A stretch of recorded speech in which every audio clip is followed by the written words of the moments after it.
All right. Good evening, everyone. Jon Harris here, managing partner with Fortune Management. I appreciate you all joining this evening with your busy schedules. Dr. Rice and I were just discussing how difficult it is to sometimes squeeze these things in between kids and soccer games and basketball games and everything else that we've got going on outside of our business lives. So with that, this is also being recorded and will be published on my YouTube channel, probably within the week. So you're welcome to go check it out there if you miss any of it. But I'm very excited about our conversation this evening and our guest, Dr. David Rice.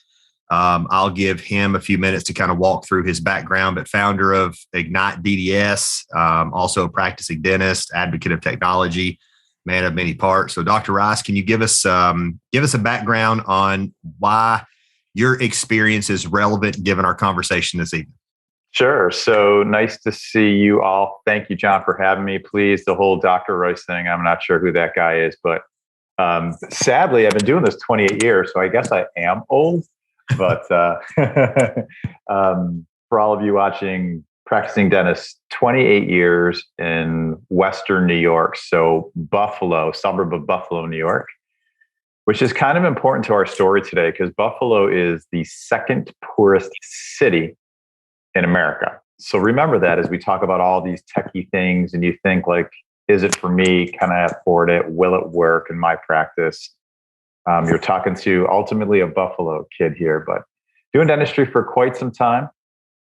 Founded igniteDDS 10 years ago. We are a community that helps young dentists and dental students connect with the right education, the right practices, and the right people in the industry, because you all know it's an ocean of stuff out there. And our job with all the dentists on our team is to just kind of sift through our years of experience and hopefully help this next generation get more successful faster than we did it. And I guess the last formal hat I wear outside of the practice in Ignite is I this past year became chief editor at Dentistry IQ, which is really cool because it gives me access to a ton of information. Dental Economics, Dentistry IQ, RDH Magazine are all part of the same big happy family. And between Ignite and that platform, we reach about 1 million people a month in dentistry, which only means I get to connect with awesome people like you, John, and I learn so much every day of every week. So happy to share whatever I can. I hope it helps everybody. Very good. I'm curious. You said Buffalo, New York's the second poorest city in the U.S. Man, that's saying something. Because a lot of times, especially in my field, I'm sure dentists across the country get the same stuff, but you know, it's the common kinds of, I'll call them excuses. I know that's got kind of a negative connotation around it. Sometimes you hear that word and it stings a little bit. Sure. But the reality is we surround ourselves with a lot of excuses. Like I can't do this because, and then we have all these reasons why it won't work here, why technology won't work here, why I can't raise my fees. Why, hygienists aren't paid more. So being the second poorest city in the U.S. is really saying something. So I would argue that of all the people that are probably watching this, you've experienced those objections from patients more than any of them. We have, and I'll tell you, in the beginning, it was really scary. It was frightening every time somebody came in with like you said, a checklist. You name. We all know the checklist of items. My kids are in school. My parents are sick. I don't have the money. I lost my job. Name it. But what I've learned over the years is patient objections are really huge opportunities for us if we just dial in and we listen really well to understand what they're really saying when they object to treatment, and that can help us give them the best care. Yeah, we talk a lot about belief systems at Fortune, and I know that a lot of people that work dentistry has some very peculiar belief systems, and they're belief systems that don't exist in other industries, even though you're serving the same people, right? Over here, you're selling smoothies to the same people that came into your practice last week and didn't have time or couldn't afford the crown, or you didn't take their dental insurance. Um, and so we talk a lot about belief systems, but where belief systems come from are the references, the experiences that we've had as to why that's true. And so I think it's really interesting, given the geography that you're in and the demographic that you serve, most likely, given that it's a poor, area. You have more of those references than the vast majority of people, yet you went in a direction that contradicts it. Like the references that you get would probably say, people won't value technology. They don't think it's important. They don't value dentistry. They only care what their insurance will pay for, all that kind of stuff. And you kind of like just looked that in the face and went in the exact opposite direction and said, I'm going to show you. I will tell you, interestingly enough, and again, we're 20 minutes from Buffalo proper. Mm-hmm. We have patients who have very little income. We have patients who are extremely affluent. And like most of you, we've got a lot of people in the middle. And I have found in my 28 years that it's all about value creation.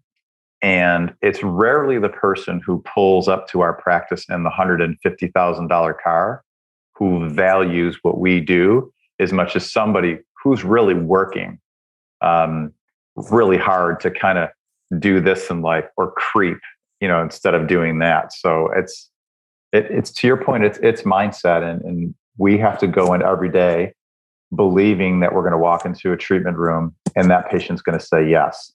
And when we believe it as a team, happens all the time. And the moment, to your point, that we lose that belief, patients are like kids or pets, right? They sniff out like our lack of confidence or our lack of conviction in what we know is the right thing. So we've got to know it.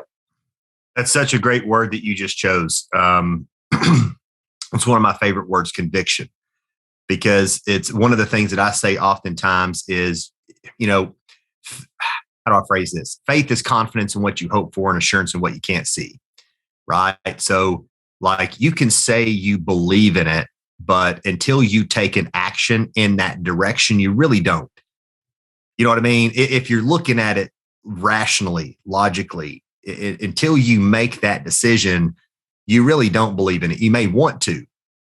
And if you can't say it with conviction, you know what I mean? Like I'm worth what I charge. If you can't say that with conviction, if there's a little bit of hesitation or a little bit of self-doubt in there that kind of interferes with that language coming out with enthusiasm, then I think you need to like maybe push the pause button and back up and ask yourself why you don't have that conviction. Mm-hmm. And then go work on that. You know what I mean? Yeah. Because that's an excellent point. Yeah, I think that's such a profound component of what it is we're trying to do in our business, what it is you try to do in yours. And you started your practice? I've encompassed like every part of this dental journey. I was an associate. I then purchased a practice. A few years later, I purchased a second and then a third, and then I started a practice as well. So, and now I'm back to being an associate again. So I've come full circle. Nice. in this dentistry thing. And each sort of space has similar but different wins in it for us. Yeah. Now these practices that you purchased, were these additional locations or mergers? They started off as additional locations, but by design, our goal was to fold them into one umbrella. I get the multi-location, the concept of building a regional DSO, but that was never my personal goal. More for me was controlling overhead and having one strong location that was a force to be reckoned with. Yeah, I'm glad you said that, because one of the things I see a lot of people doing, like DSO is kind of like the sexy word right now. Yeah. It's thrown around a lot. A lot of people don't understand it, don't understand why you need it or what it is. And I've done several of these events around that to kind of help people understand that you probably, most likely, based on what your plan is, you probably don't even need one. It can complicate things to some degree, but or to a major degree, actually. But it's how do I phrase that? So it's interesting that you didn't get kind of swayed by what everybody else is doing. Because I see a lot of people like their plan when they came out of dental school was to be an independent private practitioner and have a highly profitable practice and be a single provider practice for X number of years, bring in an associate when they turn 50, transition out around 60, 65, and sail off into the sunset. That was kind of the idea. And then with all this stuff getting thrown around, their goal, like it's not really their goal. They are just kind of wanting to go down that path because, well, everybody else is doing it. You know what I mean? And I think it's important. I think it's important to stick to the vision that you were given, and pursue that and give that everything that you got. Because I mean, chasing somebody else's dream, I think it's kind of a slippery slope there. You may not have the skill set or be equipped with the resources or the people, to kind of help make sure that you're successful there. And I think the risk of quote unquote failure or hardship rather, goes way up. So I think kind of staying in your lane is an important thing to do. You used a word there that was a trigger for me, chase. And one of my greatest mentors, and thankfully, very, very thankfully, one of my earliest mentors. So I've had the benefit of knowing this person for 30 years. That was a warning he had given me. He was not a dental guy, but he was a business owner and an entrepreneur. And, his advice was, never chase somebody else. Chase your best self. But if you're going to chase somebody else or somebody else's dream, there'll always be more money that you want. There'll always be more stuff that you want. There'll always be a different person to go chase. And you never really are happy. So much so I built a whole course on it 6 months ago called "Is Everyone Smiling But You?" Because to your point, so many of us run around trying to live somebody else's life and their vision. And then we wake up like, what the heck do we do this for? Yeah. Not happy. And we're not successful, right? You're not going to be successful living someone else's dream. Right. It doesn't work that way. Yeah. And I'm certainly not saying that your goals shouldn't evolve. I mean, goals should. Yes. If your goal was to lose 40 pounds and you've lost 38, chances are your goal's not to lose 40 anymore, it's to lose 50. Yeah. Right? Our goals kind of grow with us. And as we approach our goal, we grow, and then our goals grow, everything evolves. So if your goal is like getting bigger, right now you're like, okay, so I've done a couple of mergers and acquisitions and now I want a second location and now maybe a third. If that's your goal, and that's your dream and that it's evolving, then I say go for that 100%. Absolutely. But if you're only doing it to kind of, match what other people are doing, I think that's a slippery slope. Agree. Totally agree. So, okay, good. So you brought up or mentioned something, not chasing, but what did you say? You said you built the whole course around it. So I'm assuming that falls under the igniteDDS platform. It does. So that'll launch, really next year for people. And it really speaks to pathways and directions you can take in dentistry, because there are lots of ways to be highly successful. There are lots of ways just in clinical dentistry, and practice models, and many of them work. It's just choosing the one that's right for you, and then going all in on that path for you and following the recipe, because there's a definitive recipe for each lane to get there fastest and most impactfully. You can get there lots of ways, slower if you want to, but you don't need to. Yeah, and it kind of circles back to a conversation we were having before we started up here about delegation, and it requires trust and all that kind of stuff. You said, if you can't trust people, you shouldn't be on a team, right? Because it does require a lot of trust. I think that's a profound comment. It reminds me of Simon Sinek's quote that says, if you want to go fast, go alone. If you want to go far, go together. Right. And I can't even begin to describe how true that is. And I've experienced that personally in my business. Like my business went so far and then it just kind of plateaued. And I'm like, all right, we just can't do anymore until, I can replicate myself or bring on coaches and grow organically. And it certainly seemed to be a deciding factor. and a variable that's allowed us to continue to evolve. So very good. Before I jump into our talking points, can you give us some insight into igniteDDS? That platform, is it CE platform? How do they get there? Sure. So let's see. We provide, I would say, ultimately, if you wanted to coin us with one word, it's mentorship. And mentorship for us comes in the form of continuing education, whether it's clinical, it's business, it's leadership. We have to be strong in all three of those lanes in dentistry today. 28 years ago, I just needed to be a good clinician to be successful. Today, we need all three lanes. So the simplest way to get a hold of us is either come to our website, igniteDDS.com. There's tons of free information there.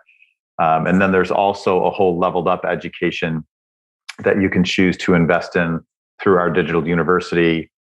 Speaking in dentistry for all these years, I've come to meet really incredible people, and very thankfully, they're all agreeing to come on board and build courses so we can get better from our living rooms at home. So that's easy. And if you're a social media person, at igniteDDS, whether it's Instagram or Facebook, are two super simple ways to find us. Just come on board, check us out, and shoot me a message on whatever platform suits you best. And I will be happy to get back to you and help you any way that I can.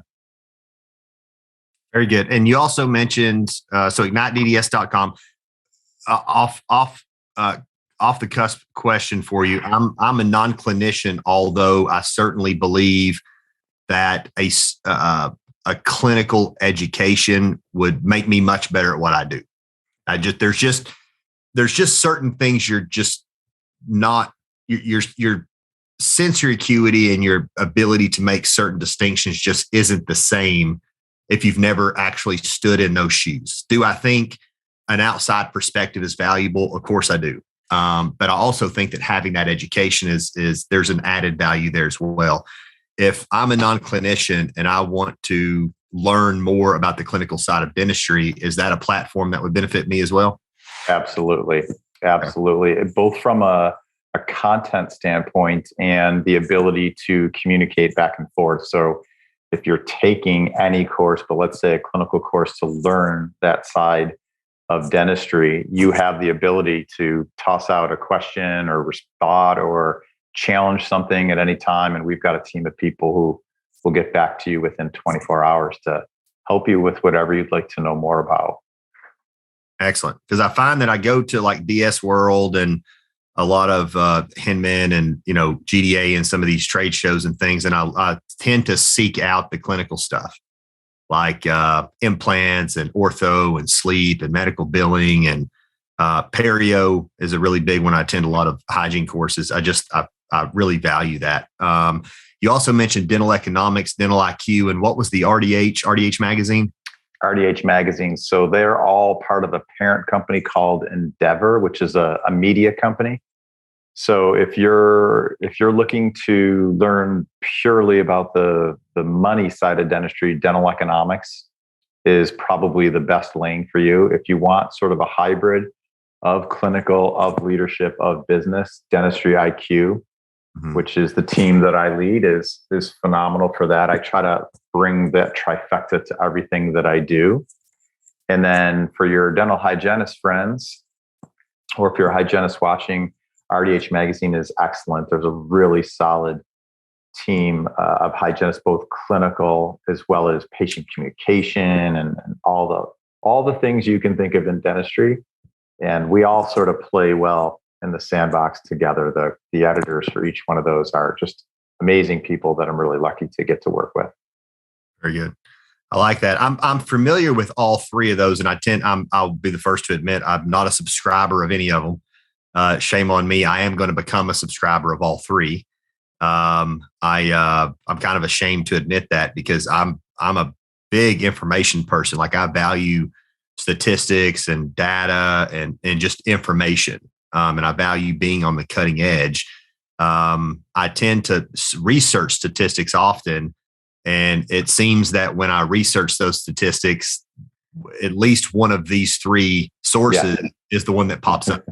So, it's kind of like, well, why aren't you staying, current on the information that's coming out? So, okay, very good. And I can just go to Endeavor, just Google Endeavor or Google dental economics, and that will take me to the parent platform. Yep. If you Googled any one of those, they each connect to the other. Very good. Excellent. Yeah. Awesome. I like it. Okay. So with obviously our conversation tonight is centered around advancements in technology, digital dentistry.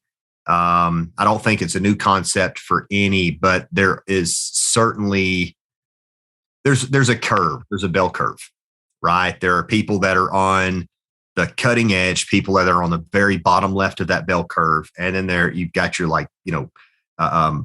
early adopters and then early majority, late majority. You got the people that just, for whatever reason, just refuse to accept that this is the direction things are going. And no criticism, no judgment, but there is certainly a financial factor that ties in here. Profitability, cash flow being very big ones, practice value and growth also being very big ones. And so I'll start with this, since this was kind of the conversation that we were having when we first started. I've got a client, and he's an older guy. He's in his 60s. And we had, I'm going to try not to identify him with my story. We were having a conversation or debate, actually, very, very passionate debate. And my argument was, being on the front end, being on the bottom left of that bell curve, like jumping on board the technology as soon as it becomes available, or as soon as you can determine or assess that there's something there, something to it. And obviously then you've got like what they call the chasm, which is like 15 to 17%. And once the early majority has gotten 15 to 17% market penetration, then everybody else starts getting on board. And that's the gap between the early adopters and the early majority.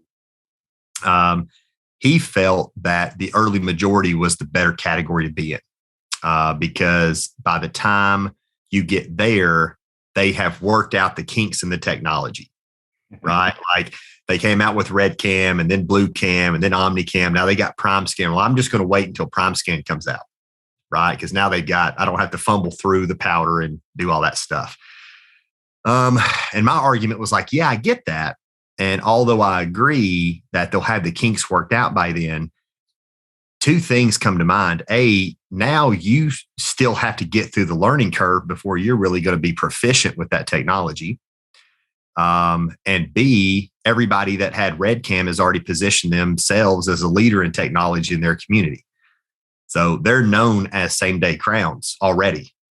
You know what I mean? And it's kind of like they've branded themselves that way in the market. And maybe that is significant. Maybe it's not.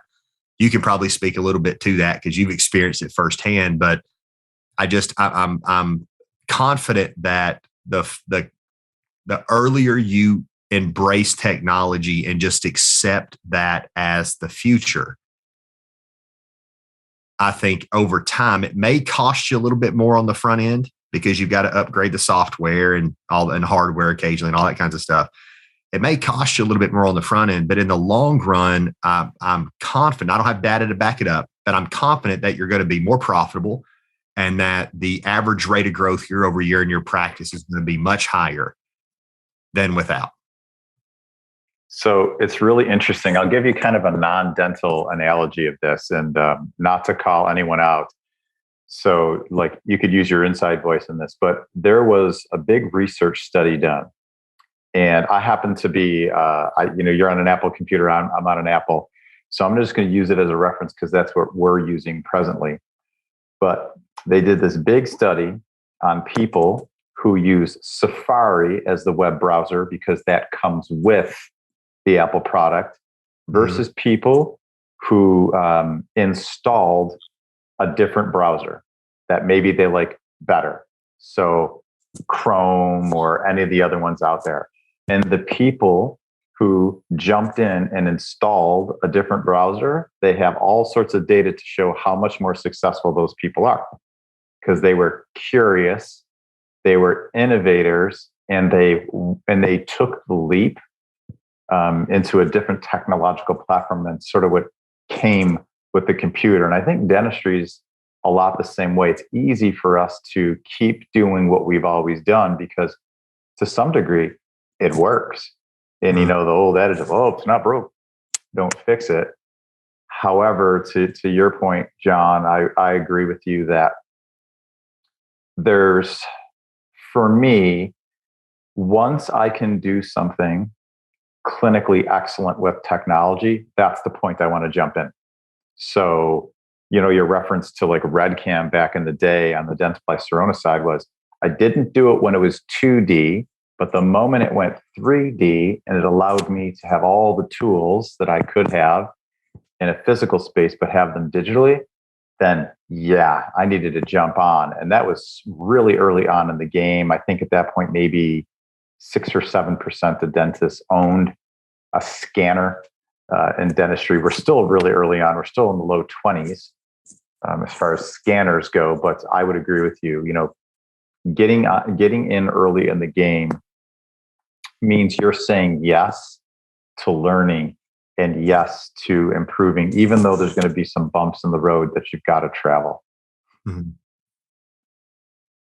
Yeah. So would you say that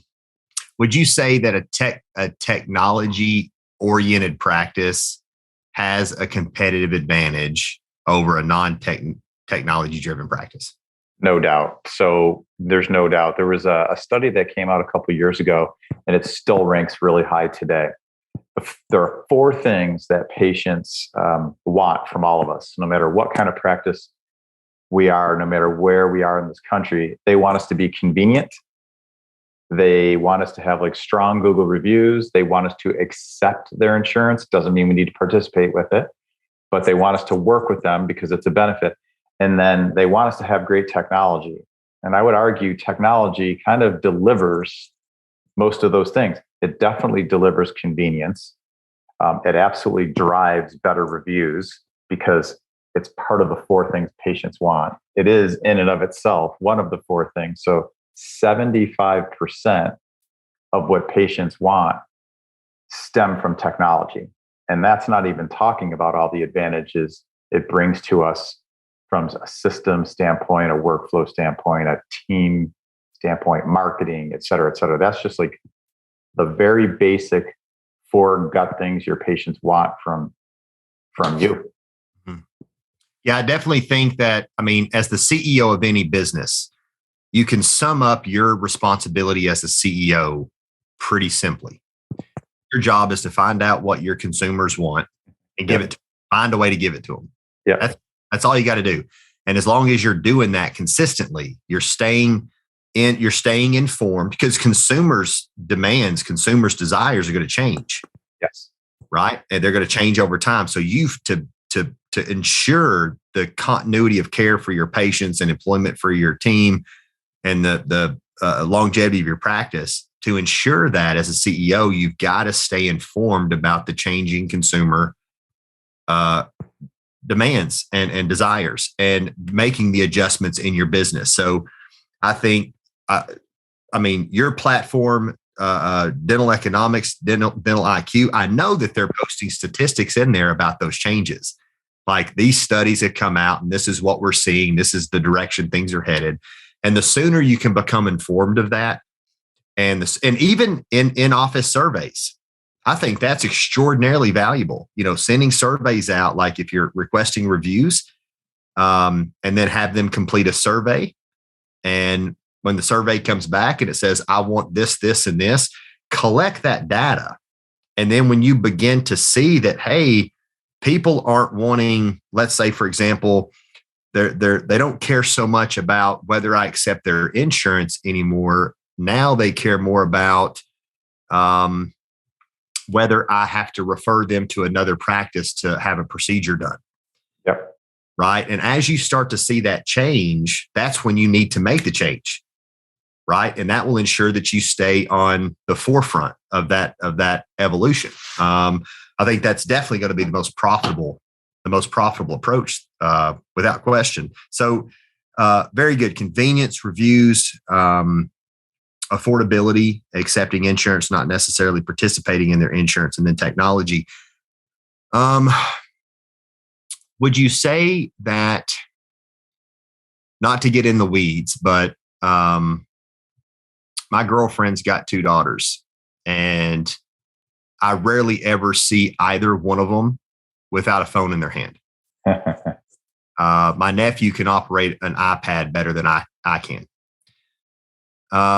Would you say that that's what's driving because if you think about it, why is technology so important to patients?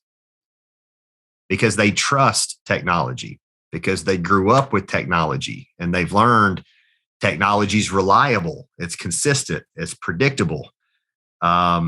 More so in many cases than people. Mm-hmm. So we're becoming as a society more dependent upon technology. And so that adds a layer of trust. And so I'm going to be more trusting of the practice that is embracing technology and has that stuff available. Would you say that obviously that's going to continue, because kids are getting phones at younger ages and all that kind of stuff. But would you say that's what's driving the demand for technology in dentistry, is just our shifting as consumers and how our environment has changed over the years and is much more technology driven? It absolutely. That's a very big piece of it. And, just 5 years ago, 6 years ago, you could argue that you were in a practice and said, well, okay, I get it. But the bulk of my patients are baby boomers, and baby boomers are the people spending all the money in this country. So do I really need to, jump in this tech game? And, 3 years ago, 4 years ago, millennials took over as the number one spending power in our country. They are the number one team member in the job force. So technology has to be a part of what we do all day, every day. Because to your point, John, like, young people have had it in their hands since they were old enough to hold a toy. Mom, dad, somebody put a smartphone in their hands, and those kids like instinctively just knew what to do. So they're lost without it. They expect it when they come to your dental practice. And if you don't have it, they're looking to go somewhere else, even if they haven't left yet. Yeah. And I would say also, when we're talking about technology, we're not just talking about CERAC, CT, no. 3D printing, oral ID, there's a lot of them out there. We're also talking about administrative technology, which I find gets neglected more than clinical technology. The doctor's real quick to drop $150,000 on a piece of equipment he gets to play with and learn and, all that kind of stuff. But when it comes to $150 or $250 subscription per month to a cloud-based platform that allows my office manager to easily access data and measure trends in my practice, that's too expensive. So yeah. Kind of like if your vision is to embrace technology, it's to embrace technology, not limited to clinical, not limited to administrative, but all of your business engines like marketing technology, text and email communications and the ability to do that, administrative technology, clinical technology, financial technology with patient portals and the ability to make online payments and schedule appointments online. You've really got to embrace all of that. Would you agree with that? I would. As simple as in today's world, if somebody calls your practice and nobody picks up the phone, they've moved on. So if somebody calls your practice and nobody can pick up the phone, does it kick to a piece of technology? And there's, multiple ones out there that do a really good job. So it's not about anybody's particular technology, but yes, it kicks to them, or it automates a text message that goes and says, hey, David Rice, so sorry, I'm tied up on the other line, but how can I help you? So communication is happening even if I can't be on the phone, whomever that person is in my practice or yours. So yeah, 360, it's very valuable. Yeah. And I would say, I would even add into that equation information technology. Oh, yeah. Because there's a lot of information out there, and information isn't power, it's potential power. Mm-hmm. It's really what you do with it that's going to make a difference. Because you can, I'm an analyst. I'm a data-driven personality. I like numbers and statistics. And one of the things that I've learned is I can analyze data to death, right? But until we make a decision and take an action, nothing changed. we're still in the same place that we were. And I tend to find that Zig Ziglar calls it paralysis by analysis. I tend to find that is really one of the predominant factors that interferes with, or it contributes to the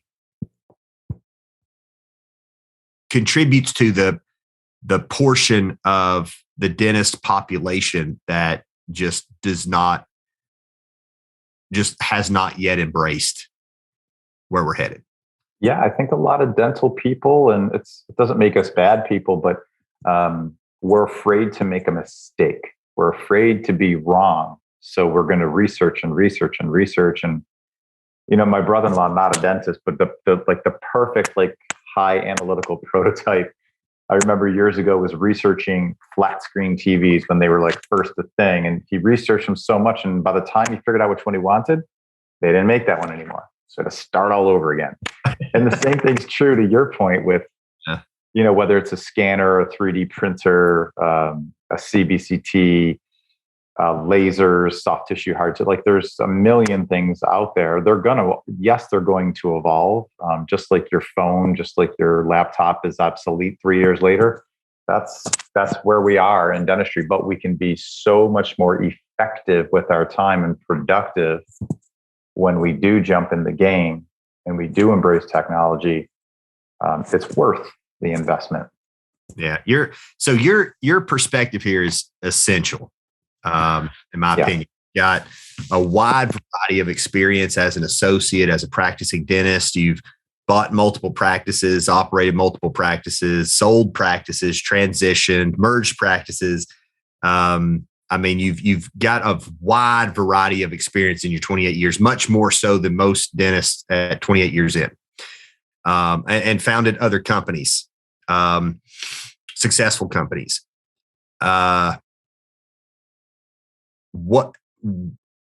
With all of that knowledge and experience, if you were to build a practice from scratch, right? Like ground up construction, you're going to build it the way you want it. You're writing out your business plan. In what order would you implement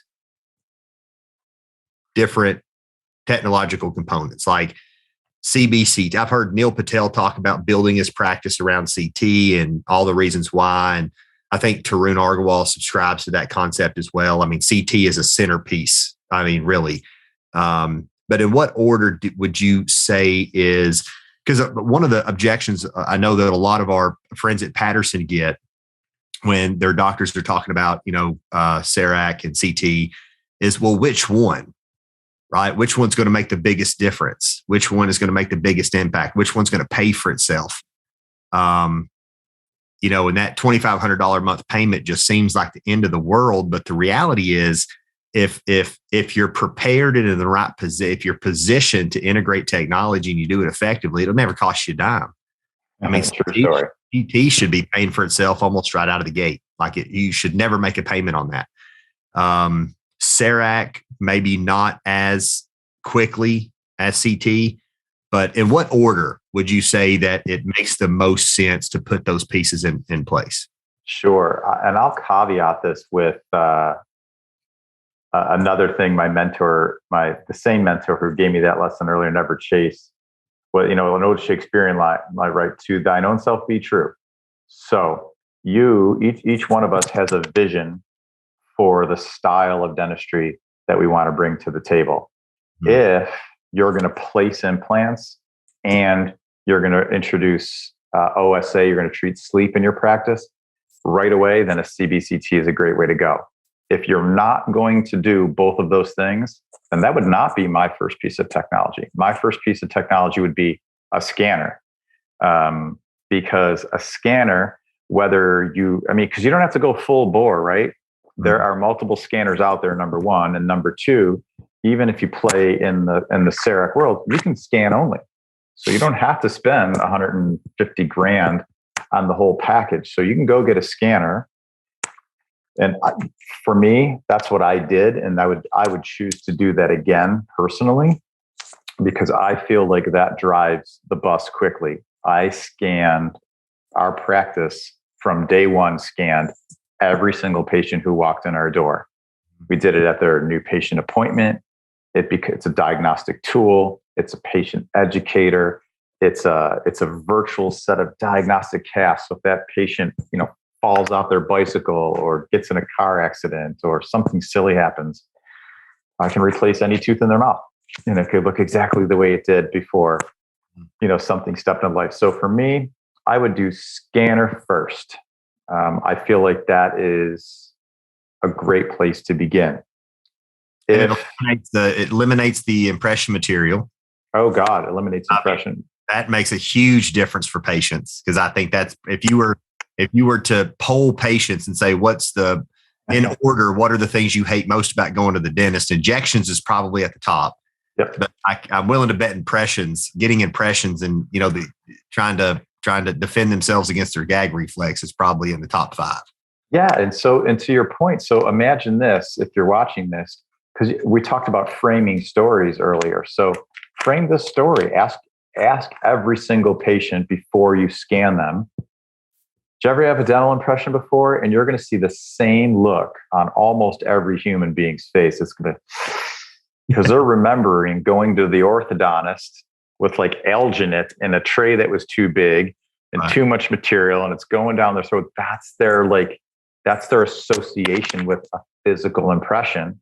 So when you ask them that question and they give you that look, the door's wide open for you to say, let me show you how easy this is going to be today. Because in under 2 minutes, we're going to do all that, and we're going to have your bite, and you're going to see it on a screen with me. And then you deliver this amazing experience, which you mentioned earlier, John. Like, the only way to change somebody's mindset is change their experience. So now you change their experience of what an impression can be, and they're never leaving you for a practice that doesn't have technology. So I love scanning. I would say, if I'm trying to be lean and mean as a startup practice, I probably go 3D printer, because that means my assistant can be with me, with my patients at my side all day. And right before lunch, we can hit print. And right before the end of the day, we can hit print. We can have all of our models generated, in addition to all the other things we can print in today's practice. But those would probably be 1 and 2 if I was trying to stay super lean. Then lasers. I love lasers. Personally, in my practice, I'm more of a soft tissue laser guy than a hard tissue laser guy, because most of the dentistry I do is big case dentistry. So full arch, full mouth, and lasers have come a long way, but they're not as efficient for that style of dentistry. But if I had a younger patient population, or I wasn't doing that style of dentistry, a hard tissue laser would probably be, something I would consider bringing on. But I think, again, that is a tool that you can use all day, every day in your practice on almost every single patient in one way, shape, or form. So love that. And then I would round it out with the CBCT. Like I said, unless I was somebody who was going to be placing implants and treating a lot of OSA right out of the gate, then I would bump CBCT up to the front of the line. Interesting. This is why I wanted to have this conversation. Yeah. And the guys you mentioned earlier are really smart people. Yeah. But if you look at their practice style, what everyone watching here will notice is they placed a lot. They're doing it because they do place a lot of implants. They do treat a lot of airway. So you just have to know yourself. And if that's you, go for it. But if it's not you, don't buy one because 20 other people bought one, to your point earlier. I think your input there is incredibly essential, because I know that my friends at Patterson get asked that question by every dentist out there. Well, what should I buy first? Yeah. And the answer, there isn't like a guaranteed cut in stone, 1, 2, 3, 4, 5, 6, 7. It depends. It depends on what kind of practice you're trying to build. What are you, what kind of procedures do you want to do first? I mean, it depends on a lot of variables. And based on those variables, you haven't given me enough information to adequately answer that question. Yeah. And, and as a dentist, this is where we need to be forgiving of our reps, because for us, I know sometimes we can take that as a frustration. Like, well, what do you mean? You're supposed to tell me what to do. And if you don't know the answer, then maybe I'm with the wrong gal or the wrong guy. Not true. If you have somebody who cares about you enough to stop and ask you 5 more questions to figure out what makes the most sense, that is the person you should want to do business with. That's profound. That's exactly right. That is, I mean, that's what questions are. Yeah. Kind of like when we do a PA, with a client and we go in and like, I'm in there to pull reports of data and ask questions and all this kind of stuff. And unless I have the information that I need to answer your question and you ask me that question, I'm like, I wish I could answer that question, but I don't have enough. It's kind of like you asked me if we can do implants and I don't have any kind of radiographs. I'm like, well, theoretically, yeah, that would make a lot of sense, but I just can't answer that question yet because I don't have enough data. Yes. And so a lot of our, and I think you're spot on there with Patterson is a lot. Sometimes they just don't have the data. They don't have enough information. So they can't really, I know technology companies want to sell technology there. So they're going to say, got to have CT, got to have CEREC, got to have all this kind of stuff. And over time, it's eventually, I think every practice in the country is going to have 3D, but it's just not as cut and dry as you would hope it would be. Unfortunately, it's not that straightforward. And it depends on your stomach muscle, right? Some of you are, and this is me, and I would encourage you, if I could encourage you to just say yes and jump into the deep end of the pool.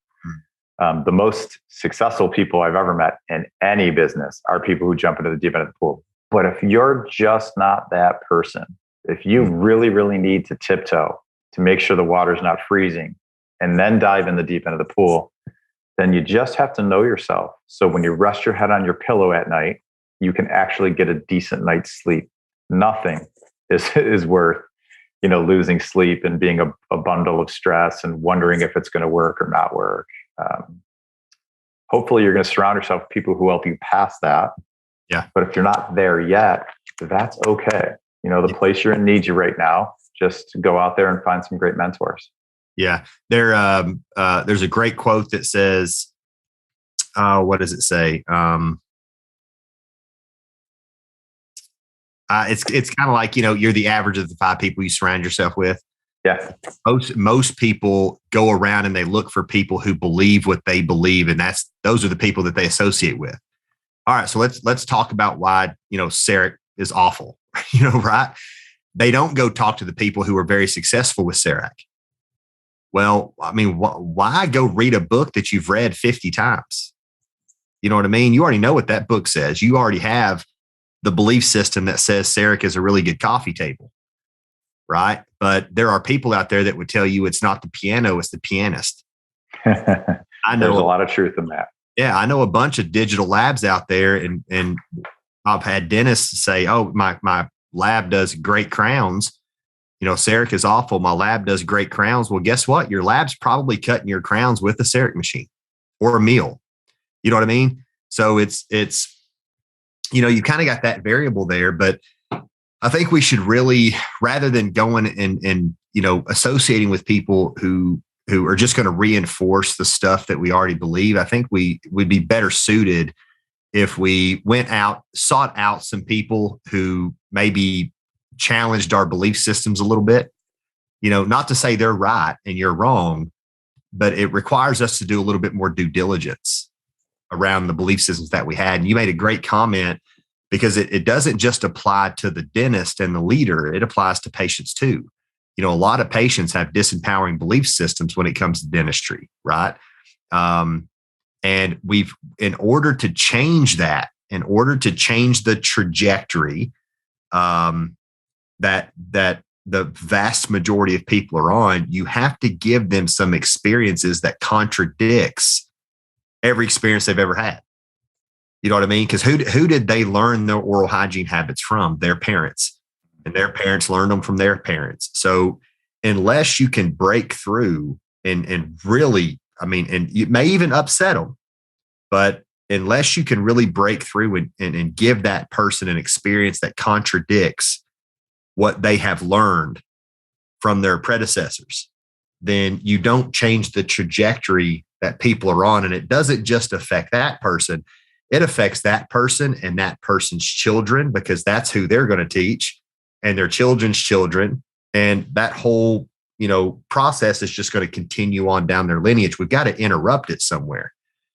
And I think that technology is a great resource. It really gives dentists a lot of power and a lot of authority in that conversation of changing the trajectory. It does. I think it really puts them in a position of power. And it's such an objective tool, even like basic technology, like, intraoral cameras for 30 years now. Take a picture and put it up on a screen instead of trying to convince somebody they have a problem. And if you take the right picture and you give the patient enough time, people figure it out.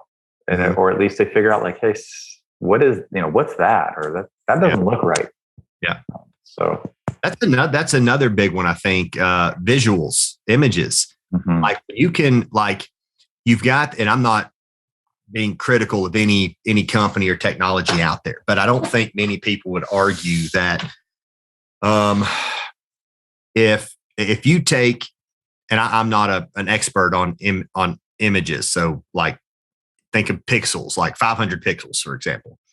If you take a 500 pixel mouthwash intraoral image and a 500 pixel DigiDoc intraoral image, and you put them side by side, those images are probably pretty comparable. You're probably going to look at those and say, yep, they show the same thing. They look identical. The difference is with the DigiDoc, with the more expensive camera, obviously, much more expensive camera. With that image, I can blow it up to like a 36-inch screen TV that's pulled down right in front of the patient, and it doesn't distort the quality of the image. So is the additional investment in that camera worth it? Well, it depends. Are you going to have a bigger monitor? Are you going to need to blow that image up? Are you going to use that in your case presentation? Because I think that the quality of that image is going to do a significant amount of good in that conversation with the patient. I think a higher quality, higher resolution photo will sell more dentistry than a lower quality, lower resolution photo. Sure. I think everything we do represents our brand. Everything, from every touch point. Patient finds you on a website. Does your website match your brand? Patient calls on the phone. Patient walks in your front door. They sit in your chair and they look up at the ceiling or left or right. Piece of textile, everything represents your brand. And when things are out of alignment, when there's not harmony with what you're trying to project, patients sense that. So if you want to sell, $50,000 to $60,000, $70,000, $80,000 full mouth rehabs, then you have to have the best of everything. Yeah. If that's not the kind of dentistry you want to do, if you want to do a lot of bread and butter 101 dentistry and be great at that, then you don't need as much of the you don't need the extreme versions of all the tech to do that. So here's a great question. And let me apologize in advance if I say anything that is offensive to anyone. It's certainly not my intention. We'll just chalk it up to my ignorance, because I'm here to learn. I brought you on specifically for that reason. Is I had questions. I want to learn. I want to be able to answer some questions that I get from my different colleagues and clients. And this is an area of expertise that I know you possess that I do not. So great source of information. What was I going to say? You just mentioned, which comes first? Like if I'm a bread and butter dentist and I've got 2D, maybe I've got a CEREC machine and a scanner, but I want to do more full mouth cases. Do I buy the technology first, or do I promote more full mouth cases within my practice so that I've got the cash flow to pay for the technology? Can I go see none of the above? Absolutely. For me, what comes first is you go out and you invest in yourself and you take high level continuing education so you can actually walk your talk. Because I promise you, when you do that, especially when you do hands-on training, preferably on people, could be even your patients.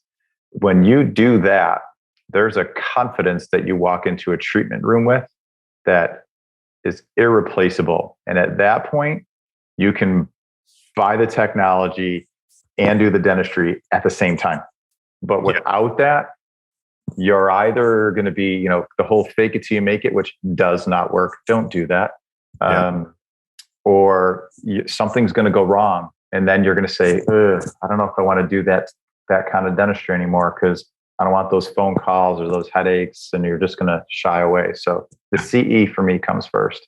Yeah, that's such a great point. I'm 100% in agreement with you there.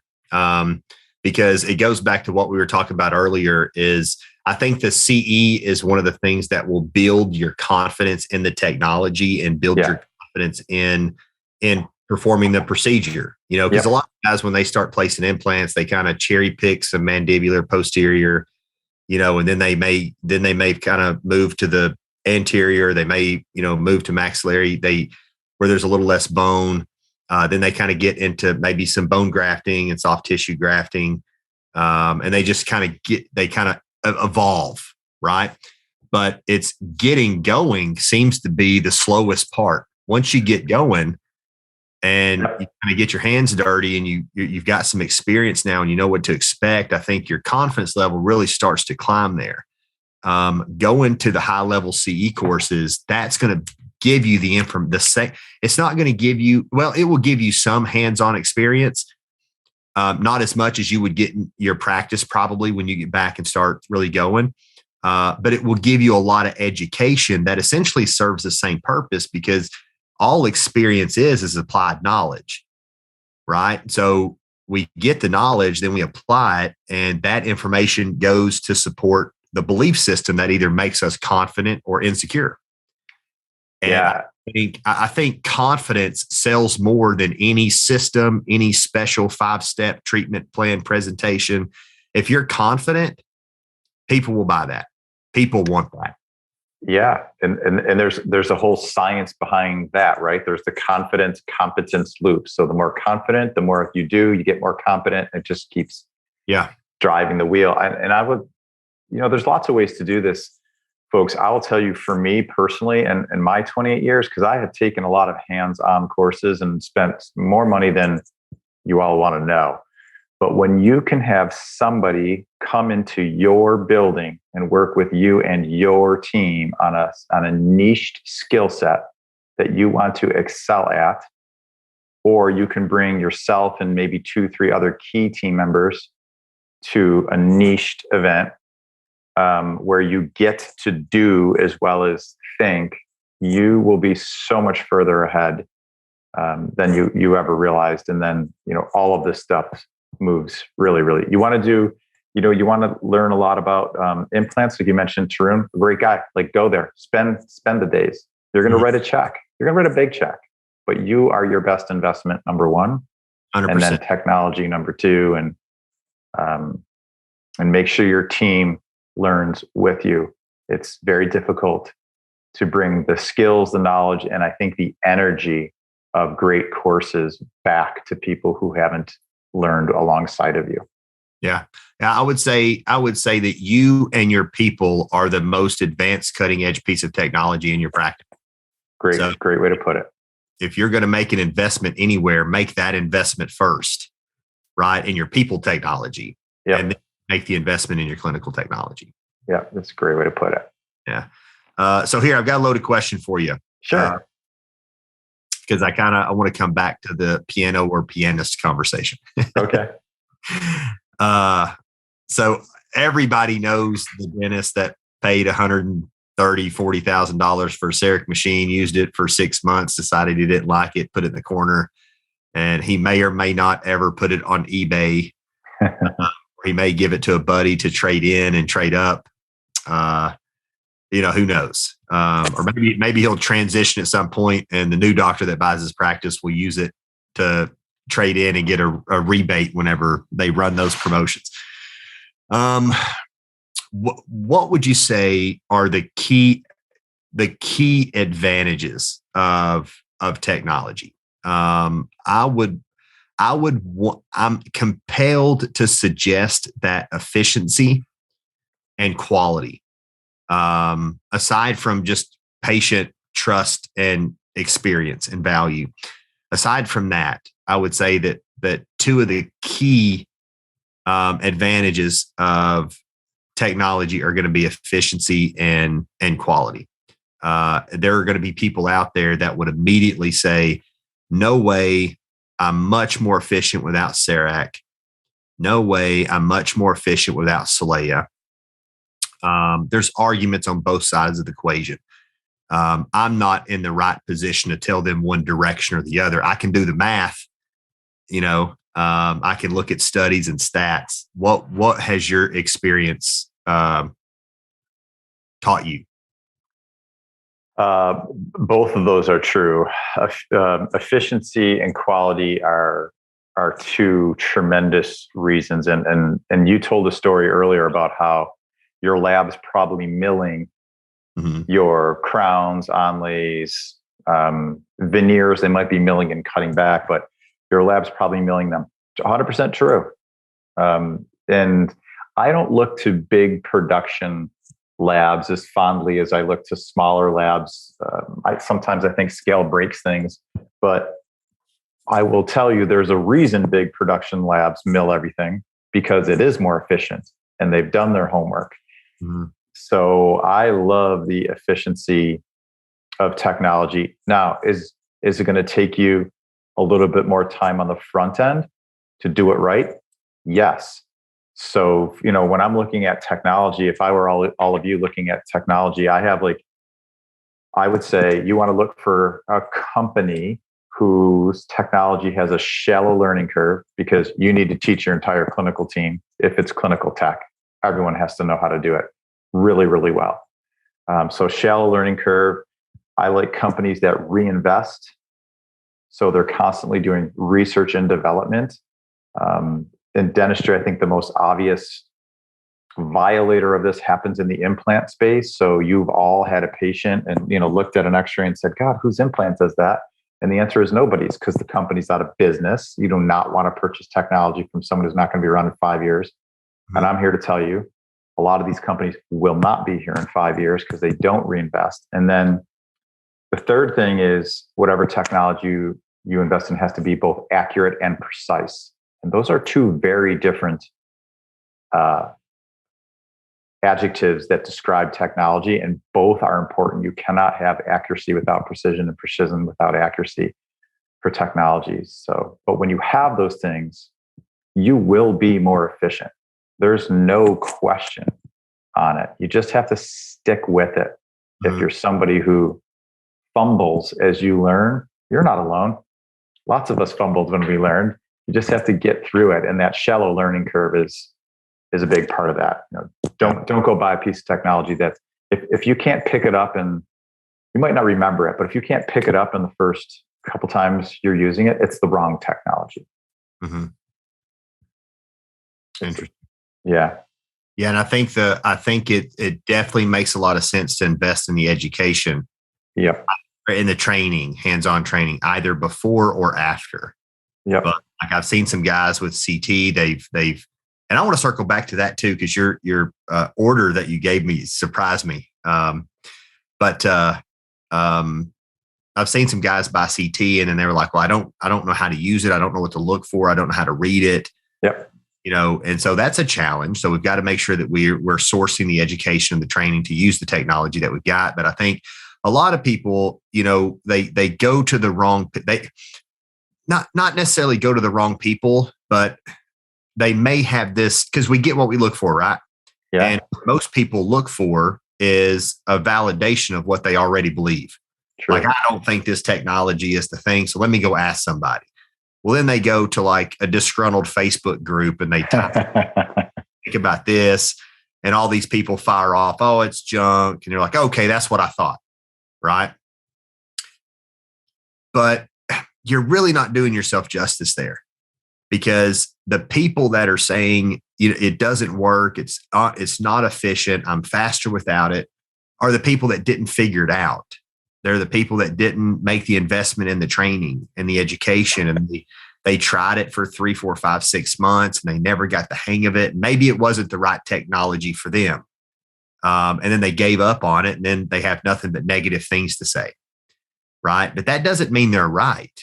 That just means that was their experience with it. Go find somebody that's really successful with it. Like, I've got several doctors who were very successful with Celea, loved Celea, would not practice without it. If I've got a doctor that has questions, I was like, I can tell you what I think, but what I think is completely irrelevant. Call one of these guys and just ask them. They'll be straightforward with you. They'll tell you, hey, it's not the end all be all. It's not going to do everything that you hope it can do. But patients love it. It's an added value, makes dentistry fun. And from an efficiency standpoint, there's a lot of pluses there. I mean, combining opposing quadrants in one appointment rather than, having to break that into 2 appointments. I can do it into one now. And now that's one big block on my schedule rather than 2 smaller blocks on 2 different days. So, you've got all those variables, but I would encourage people to, if you go out and you get feedback on something from one person and that one person says, hey, this is great, it's the greatest thing since sliced bread, immediately go find somebody that believes the exact opposite. Mm-hmm. Both sides rather than just the one side. Very true. I think that's I don't know why people wouldn't do that. And I know we do it subconsciously. I know I do it probably on a daily basis. Like, for example, when I was preparing for our conversation this evening, I was like, I believe dentistry. I believe that technology is the future. So I went into Google and guess what I typed in? Is technology the future of dentistry? Well, what do you think I found? All kinds of sources that said, yes, here are the trends. Here are the statistics. This is what the data shows. So it's a self-fulfilling prophecy, right? So yeah, I think that's a valuable thing to do. So with that, I also wanted to jump into another, actually, before I do that, I want to bounce back. I'm curious because I was surprised by I totally get it, what you're saying, scanner, 3D printer, laser, CT. Yeah. I totally get the order. Makes a ton of sense. I've never looked at it from that perspective, and that makes tremendous sense. My thought leading up to the education that you just gave me was CT without question. And my logic to support that was, well, you got an additional field of view. So you're going to see 33% more, which means you're going to diagnose 33% more, which means you'll present 33% more, which means you'll do 33% more. So theoretically, adding CT would create a 33% increase in your restorative production. If you're doing $1 million, that is 660,000 of that's restorative. A third of that is 200,000. So a $200,000 increase in restorative production in 12 months pays for that CT. Mm-hmm. So now what I want you to do is shoot some holes in my logic. Say, wait a second. Yeah. That sounds really good on paper, but in reality, that's not exactly what it looks like. Well, and I think from a pure business standpoint, that's your reality is not far off. Mm-hmm. From a clinical standpoint, and again, what I'm going to share is what I believe is truth, but ask 10 dentists, you're going to get 10 different answers. Right. Not every patient needs a 3D scan. Mm-hmm. So what happens in most practices that drives the 33% is everybody gets a 3D scan. that's a lot of radiation. Mm-hmm. So if I walk in your practice and I've had 2 restorations my whole life, my wisdom teeth are gone, I'm asymptomatic, I have no signs. You go through all my sleep apnea questions, and I'm not even close to being on that radar. Then clinically, I feel like doing a 3D scan on me is over treatment. So if I'm any one of those other people, then it makes perfect sense to me. So where I get nervous with any technology is when, all we have is a hammer, everything looks like a nail. And I think the problem on the sales side of the CBCT, and trust me, I have one, so I love the technology. But the problem with it is when we run numbers and we say, oh, you got, 3,000 patients and 50, this is the timeline, you're going to take one on everybody. No, don't take a CBCT on everyone, friends. That's not the right thing to do. Take it on all the patients who need one. So, if you do it that way, then the 200,000 might become, $85,000. And is it still a good investment? Absolutely. It's a good investment. Just know what you want to do. Like I said, if I'm placing implants and I'm doing sleep, man, I want that thing. Now,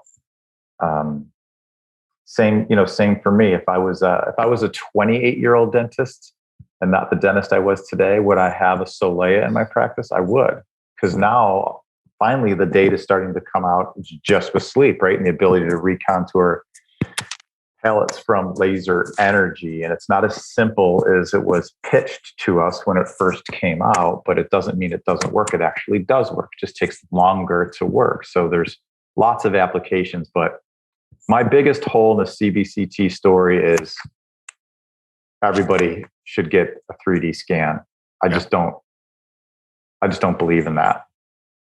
What is because that's way beyond my intellectual boundaries there.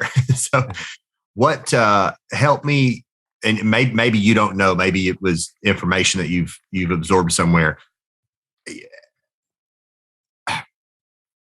Help me understand the radiation component. How does, what would be considered an acceptable? Because you read studies and you look at stuff online and that kind of stuff, and it will say, well, sitting on an airplane produces this much radiation, a microwave produces this much. If you use a hair dryer or a cell phone, you're exposed to this much. And here's it kind of falls well inside the exposure that you experience on a daily basis already. So I agree. Don't do unnecessary, but sure. Educate me there. Help me understand that component, that side of it a little bit. Yeah. So, it also depends on when you're taking a 3D scan, are you taking a 3D pan or are you taking a 3D skull? Just going from 2D to 3D scales the radiation. So if I took a 2-dimensional pan versus a 3D pan, I've increased radiation, a decent amount. And if I've done this, right, if I've gone all in on sleep and airway and the whole 9 yards, and I take this scan, that's a chunk of radiation. That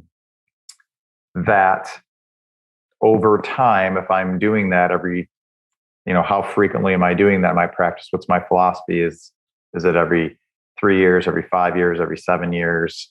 Are you looking at it? I know a lot of practices today, they're like, I can, off a 3D scan, I can even pull my bite wings from that scan. So now I'm going to not take 2D films. I'm going to take this instead. So they're taking one every year. And I just hope,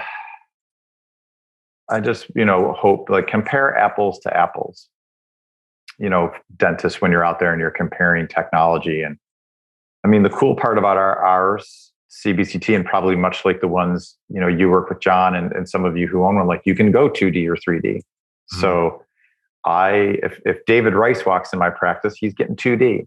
If David Rice is, I don't have kids, but if I had a child, they're getting 2D unless there's a real unless I'm trying to assess if their third molars are sitting on the nerve or sitting in a sinus, and we're going to go take them out.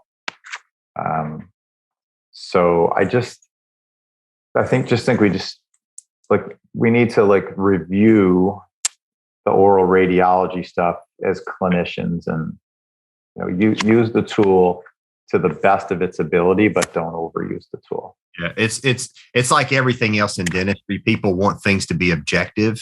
Yeah, and not. They're very subjective. Because I read, I knew where you were going with that, because I read an article recently, just a few days ago. I think it was published by someone from the ADA, or at least it came from the ADA. Yeah. And it was basically, I don't know how old this is. This may be old, and I'm just really late to the party. But the concept is they're encouraging moving away from that standard. This is what we do for every patient every year, every 5 years. Yep. And they're encouraging dentists to move towards a case-by-case individualized standard. So if you meet X, so you've got a very low risk, you've got a moderate risk, and a high risk patient. Yeah. The radiograph frequency for your low risk patient should not be the same as a high risk patient, right? And it's going to depend on how you define low risk, moderate risk, and high risk. And then obviously they've got some recommendations there. So yeah, so it's like everything else, man. It's not, people want it to be objective because it makes it easy. It's like I can push a button and there it is. But it's just not, unfortunately that I'm an objective type personality. That's why I went looking for that information.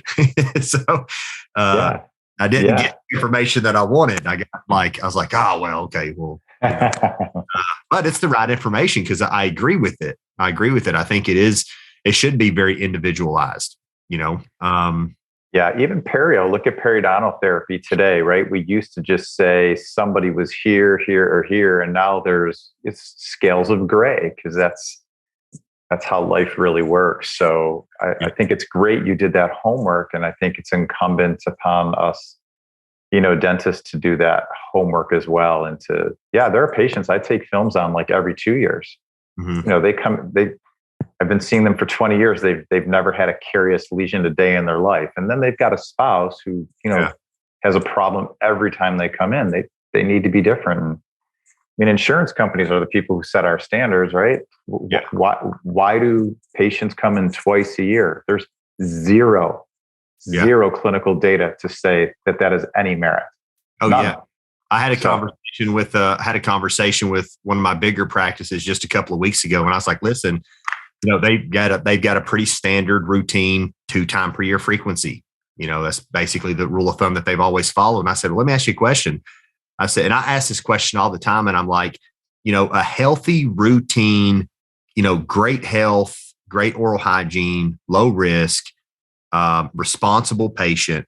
How long does it take you to clean their teeth? Just the prophy, just scalar to tooth. And they'll say 15 to 20 minutes. And I'm like, okay, great. And I get that answer across the board. And I go into every state that touches Tennessee. Okay. And I was like, okay. So 15 to 20 minutes. I said, I'm curious, how many patients, and I asked him, I said, is that your standard? Right? Like, is that your standard? Is that the standard that you want every patient to be at, that level of health? And they said, absolutely. And I said, okay, great. Okay. What percentage of your patients don't fall into that category? And they're like, 8 out of 10. Okay. Well, what they just told me is 8 out of 10 people that frequency is not sufficient for. They should really be seen, even if just on a preventative level. Maybe it's not perio, but even if just on a preventative level, they should be getting seen 3 to 4 times a year. Sure. And very individualized. It's very based on what their needs are. And I totally get the obstacle where patients don't want to pay for more. They want to pay above and beyond what insurance will pay for. But we've got to learn to rephrase and relanguage that conversation, because, John, if I understand correctly, you told me that what is most important to you is to keep your oral health care as affordable as possible. Okay. Unfortunately, this decision that you're making, or these decisions that you're making, are making it more expensive, because we're going to have to see you a 3rd time or a 4th time, or we are trending towards periodontal disease. So I want it to be affordable for you too, but we have to make these changes in order to do that. So we've got to help the patient take ownership of that, because I mean, quite frankly, one thing I see a lot of is, that the perio is being treated and the patients, I just saw this in a fee for service practice, just did an evaluation on it. 0% perio, none, 0%, not a single 4-3-4-1, 4-3-4-2, 49-10. That's miraculous. In the most recent 12 months. And I asked him about that. And he did not tell me what the other practice that I looked at told me, which was, we just have amazing patients. We don't have perio. It's like, great. This guy told me, or there were 3 practices that I looked at. The second one told me he refers all of it out and he had 0 perio. And then this one, basically what's happening in that practice is they're treating perio. His recare effectiveness was at like 97%, right? Which means 97% of his active patients are in there every 6 months, which is the industry average is 35%, to give you an idea. And it's not that their retention is that good. It's that those patients are on 3 or 4 time per year perio maintenance schedules, but they're being coded as prophies and 0120s. And I understand the obstacle. We want to be able to do something, but when we remove the pain associated with that person's decision, we don't influence the decision.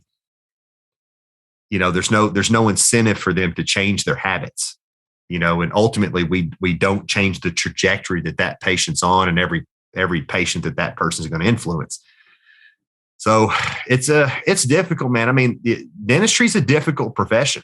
I mean, it's an uphill battle for sure. I think, unfortunately, I think that some of those recommendations to make, your radiograph standard objective and all that kind of stuff, I think a lot of it comes from people in my field, because we look at it, and maybe corporate dentistry, because corporate dentistry wants dentistry to be very objective. I think that's what runs a lot of clinicians off. It's your clinical subjectivity is your identity. You know what I mean? Like that's your calling card. That's your signature on the work that you do. And when you've got this playbook that says it has to be done this way, it removes your judgment. And that's the individualized care that I think most dentists went to school to be able to provide at some point. So yeah, I think the business people, to some extent, I try not to be one of those. I try very hard not to be one of those, but I think the business people kind of steer things. Sometimes, a lot of times they steer things in the right direction, but I think we can occasionally steer things in the wrong direction too. No, I think it always happens. It typically happens for the right reason, right? We need to have standards and we need to have operating procedures. So the lesson is a good lesson. I think sometimes it can get lost in translation. So I like objectivity and I like parameters. I like parameters that are just built around like clinical presentation as opposed to, dates and times in stone. But most practices could, they benefit from having, you come in and saying like, we have got the standardized procedure here. That's important because too much subjectivity doesn't work, right? Because then there's no process to anything. And then we forget things that need to get done and we take worse care of our patients, for a totally different set of reasons. So, yeah, the good ones, the approach that I take, and I think this is the approach that the vast majority take. I don't think the vast majority of people in my field are steering things in the wrong direction. I think I think that just like every profession, I mean, you've 10% of the dentists out there are, probably doing some stuff they shouldn't do. What I mean? Every field has it, but it's to try not to take a stance and say, this is the way it should be. It's to say, hey, this is where we are. This is where we're trying to go. And this is what's happening in the middle. What adjustments do we need to make to this process here in the middle to get there more efficiently? Because who said, I just heard this the other day, they said the longest distance between 2 points is a shortcut, right? And we take a lot of shortcuts. And a lot of times, unfortunately, those shortcuts are in the software Yep. It eliminates visibility of very important pieces of information that help us make decisions. True story. So one last thing, and I'm glad that you've got some experience in this because I want to get some feedback from you. I know from my experience, I do a ton in the practice valuation, merger acquisition, associateship and partnership negotiation. I do a lot of work in those areas. How do you feel like technology affects practice value? And how do you feel like it affects transitions? Like, I know that the value piece is a little challenging. You might have a later career dentist who's looking at transitioning pretty soon. So why drop $100,000 on a piece of technology when that's going to come out of what I get out of my practice? And on the transition side, I know a lot of deals that fell through because the guy that wanted to buy the practice couldn't practice without a scanner, or didn't want to, or the practice wasn't paperless. That one, actually, I got that one from Matt Poppert. He said that I think it was paperless, that the practice isn't paperless or digital. Those two things ruin more deals than anything else, because the people that are acquiring them don't want to buy the practice and then have to, make that significant investment to position those practices to where they can operate efficiently. Yeah, I would say for me, those two very much, the value and the transition win are definitely hand in hand. And I think the easiest way to explain this is if you've seen that HGTV show, Love It or List It, before. I have not. No. Okay, so Love It or List It, basically they bring in two consultants. One of them is going to come into your home and they're going to totally renovate your home to see if you can love it and want to stay. And then the other one is going to go find you your dream home of all the things that your present home doesn't have. And there's a reason that they bring the first person in to totally redo your home, even if you decide to sell it. Because buyers today don't want to come in and fix broken things. Perception is reality, and people want a young dentist today. And that's, remember, friends, like who I work with all day, every day are young dentists. They are my livelihood when I'm not seeing patients. If they walk into your practice and you are not up to date, they're going to turn around and walk out. Even though buying your practice might be a good value and they can then install the technology they want, they're not interested. They don't want to come in and rip up carpets. They don't want to come in and have to repaint. They don't want to come in and buy 5 things. They're just going to turn around and walk out the door if you don't have the essential technology elements. So if for no other reason than preparing yourself, because you are going to retire in the next 5 years, go buy the technology to enhance the value of your practice, because you're going to need it. Yeah. It's a tough pill to swallow, but it's a true one. Yeah. You really need, if your plan is to begin your transition when you're 60, you need to start planning your transition when you're 50. Absolutely. No. Yeah. 10 years, that is a very, very fair amount of time to walk away and be clean. And for some of you, it's going to work out faster, but for most people, it's not as easy as you would like it to be, unless all your ducks in a row. If all your ducks are in a row, you're going to have a lot of people lined up to buy your practice, and technology is a great way to line them up. Yeah. Very good. Yeah. I want to be respectful of your time this evening. I posted a comment in the chat to see if anyone had any questions, and I have not gotten any yet. So that means that we did a phenomenal job. All right. Providing information. So with that, I'm sure if they've got any questions, can we get you? Do you want to throw your contact information out there in case anyone has questions they want to bounce off of you? Sure. In fact, I will. Let me just put my email in the comments, you are all more than welcome to reach out to me anytime you like. The better part of at least 2 hours a day, I am messaging, emailing, texting different dental folks. So please feel free to reach out anytime. And feel free to challenge anything too. Again, my way shouldn't be your way. Your way should be your way. I'll try to always bring objective truth to you, but push back. That's a good thing to do. Jon mentioned that earlier. Yeah. Not to say it's never going to sting, because I'm an advocate of personal growth, and I think in order to grow, you got to get uncomfortable. And one of the things that makes us uncomfortable is talking to people that disagree with us. So, I try to seek those people out. I mean, I'll tell you, it does sting sometimes. It does sting to realize that, well, it looks like my camera's dying. But here, let me do this. Yeah. And you know what? It's, I think, boy, one of the greatest leadership qualities I've ever come to know is vulnerability. I'm wrong a lot, Mm-hmm. and I think putting yourself out there, being open to being challenged, your ability to challenge, to get challenged, to, I guess, embrace conflict in a healthy way is one of the 10 greatest character traits of successful people, is your ability to address conflict. Very true. Very true. I think Hutan Sahidi, he had made a comment.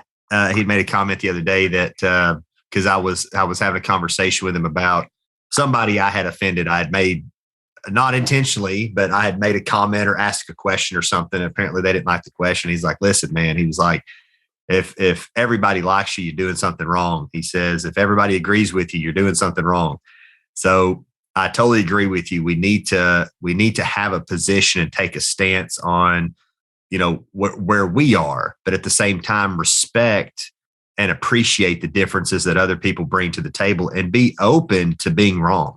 Because at the end of the day, if you're right all the time, you'll never learn anything. Yep. So, I mean, you've got to be wrong. You've got to make mistakes. And it's the mistake. And I think, such a great point too. It's the little mistakes and the little errors, I think, that people give people anxiety and really hold them up from making decisions and taking big steps in their business or their life. The vast majority of those things aren't going to matter 12 months from now.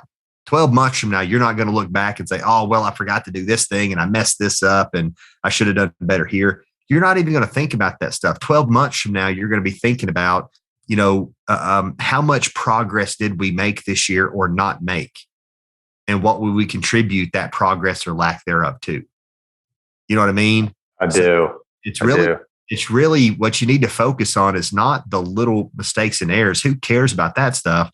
But what are the simple decisions that you can make that have a significant impact? And just go do that. And if you fumble along the way, great. That's the point. You're supposed to fumble. You're supposed to struggle. It's supposed to be hard. That means you're getting out of your comfort zone. Because no great story was ever written in your comfort zone.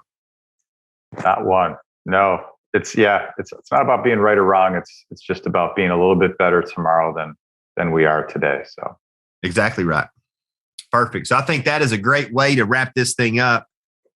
David, thank you so much for taking the time for us this evening. I'm grateful. I know you're a busy guy. I know your schedule is jammed packed. And so I'm very appreciative for you taking the time. I'm happy to be here. To spend with us this evening. Guys, if anybody watching, if you've got any questions for him, please feel free to reach out to him. You're welcome to reach out to me too. You can contact either of us, I assume, through our social media or email. And man, I fumbled the organization of this thing because we were trying to have Sully Sullivan on too. And he had a scheduling conflict, but I think we were also wanting to kind of stream this thing through Instagram or Facebook. So I did not make that a priority, and that's my fault. So we will hopefully plan to maybe do this again, and we'll get the social media component pulled in on the next one. Awesome. All right. Well, thank you so much, guys. Thank you for joining us this evening. I hope everyone has a fantastic Rest your week and weekend. And if I do not hear from you or see you prior to then, I hope you all have a wonderful Christmas with your families.